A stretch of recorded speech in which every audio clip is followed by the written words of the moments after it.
राधे राधे दोस्तों, स्वागत है आप सभी का मेरे आज के ब्लॉग में। और नए दिन के साथ नए ब्लॉग की शुरुआत हो रही है। और आज था वट सावित्री का व्रत और मैंने घर के काम करके पूजा पाठ वगैरह सब कर ली थी। और फिर उसके बाद हो चुका था किट्टू को स्कूल ले जाने का टाइम। उसे घर में रखना खतरे से खाली नहीं होता है, क्योंकि वो दिन भर शैतानी करते रहती है, इसलिए उसे स्कूल ले जाना भी ज़रूरी है। तो फटाफट से मैंने उसे तैयार कर लिया था और वो अपने शूज़ वगैरह निकाल रही थी स्कूल के लिए रेडी होने के लिए। ला ला ला स्कूल में जितना भी टाइम होता है, कुछ टाइम पढ़ा कुछ टाइम खेला, तो टाइम उसका अच्छे से हो जाता है, वरना घर पे बहुत शैतानी करती है वो। और फिर हम पहुंच चुके थे स्कूल, और स्कूल पहुंचते सारे बच्चे अपना क्लास वर्क कर रहे थे और किट्टू भी अपना क्लास वर्क कर रही थी। और बच्चों को देखा देखी कुछ सीखते भी हैं बच्चे, इसलिए स्कूल ले जाना भी उसे ज़रूरी है, ताकि कुछ नई चीज़ें सीखे स्कूल में, एक्टिविटी वगैरह, पढ़ाई लिखाई सब कुछ। और फिर वो खेलने का टाइम हो गया था, उसने अपना क्लास वर्क फिनिश कर लिया था और उसके बाद उसे खिलौने मिल चुके थे खेलने के लिए। और उसे पहले तो जाते ही खिलौने चाहिए होते हैं, पर कुछ टाइम क्लास वर्क करने के लिए फिर वो खिलौने मांग लेती है मैडम से, और मैम खिलौने दे देती है सारे बच्चों को। खरगोश बड़ी तेज दौड़ा करता था। तो एक दिन क्या हुआ, कछुए ने खरगोश को बोला कि आज खिलौना हम रेस कराएं। तो उसने कहा ठीक है। उसने कहा जो पहले कितने खींचनी है, मैंने खींची चार। ठीक है। और फिर आ चुकी थी मैं घर आके मैं फटाफट से रेडी हूँ, क्योंकि पूजा का मुहूर्त हो चुका था, क्योंकि व्रत की पूजा का मुहूर्त, और उसी हिसाब से पूजा करती हूँ मैं। तो 12 बजे का मुहूर्त था और मैं स्कूल से भी जल्दी आ गई थी, और धूप भी निकली हुई थी, क्योंकि उससे पहले दिन ही काफ़ी मौसम ख़राब था। और उसके बाद मैंने अपना सारा सेटअप जो भी था पूजा पाठ का, सब अच्छे से कर लिया था। और उसके बाद फिर मैंने किताब पढ़नी शुरू कर दी थी, व्रत की, वट सावित्री की जो भी किताब होती है। और सारी सामग्री वगैरह जितनी भी चीज़ें थी वो सब मैंने लाके अपने जहाँ पर मैं व्रत कर रही थी वहाँ पर स्थान पर रख दी थी। और उसके बाद फिर टाइम हो चुका था किताब पढ़ने का, क्योंकि किताब पढ़ने में बहुत देर लगती है, कथा काफ़ी लंबी होती है, तो उसको पढ़ने में भी टाइम लगता है। और बहुत से लोग मंदिरों में जाते हैं, जहाँ वट का वृक्ष होता है वहाँ जाते हैं।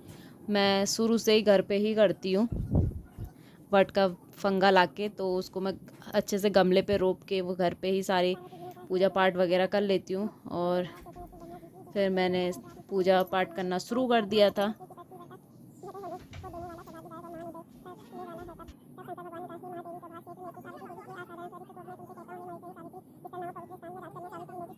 और मेरी व्रत कथा भी पूरी हो चुकी थी, आरती वगैरह भी मैंने सब कर लिया था। उसके बाद मैंने जल चढ़ा के, जो भी रस्म होती है उसके बाद जल चढ़ाने के बाद मैंने उस पे फेरे लगाने शुरू कर दिए थे।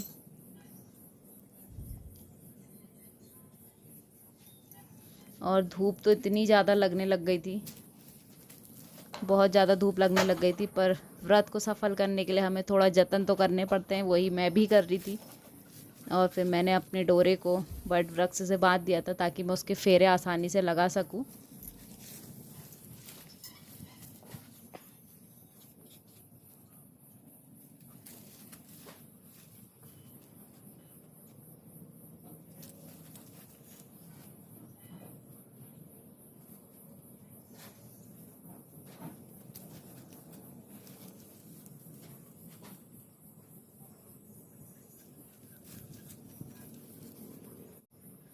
और मेरी पूजा भी संपन्न हो चुकी थी। मैंने वट वृक्ष को भी पूरी तरीके से उसके फेरे लगा लिए थे, और लास्ट में उसकी डोर बांधने के बाद मैंने तागे को तोड़ा, और इसी के साथ मेरी दिन की पूजा संपन्न हो गई थी।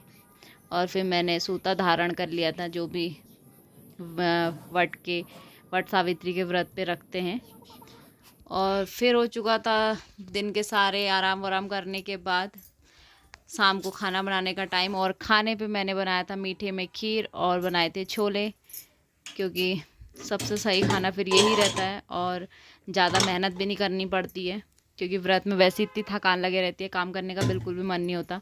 और मैंने सारी तैयारी तो कर ली थी, और सारी तैयारी करने के बाद फिर मेरा पूजा पाठ करने का टाइम हो गया था, शाम की पूजा करने का मंदिर पे। और मैंने फटाफट से पूजा भी निपटा ली थी।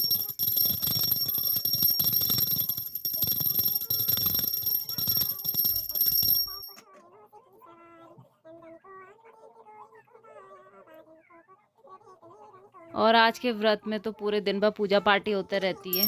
तो मेरा सुबह से पूजा पाठ का ही कार्यक्रम चल रहा था और रात होते होते भी मैंने अपने सारे पूजा पाठ के प्रोग्राम पूरे कर लिए थे। और उसके बाद बनाया था मैंने खाना, और खाने मैंने सबको लगा दिया था, खाना सबको दे दिया था और फिर बारी थी मेरे खाने की। इसी के साथ व्लॉग को एंड करती हूँ। व्लॉग अच्छा लगता हो तो चैनल को सब्सक्राइब कीजिए।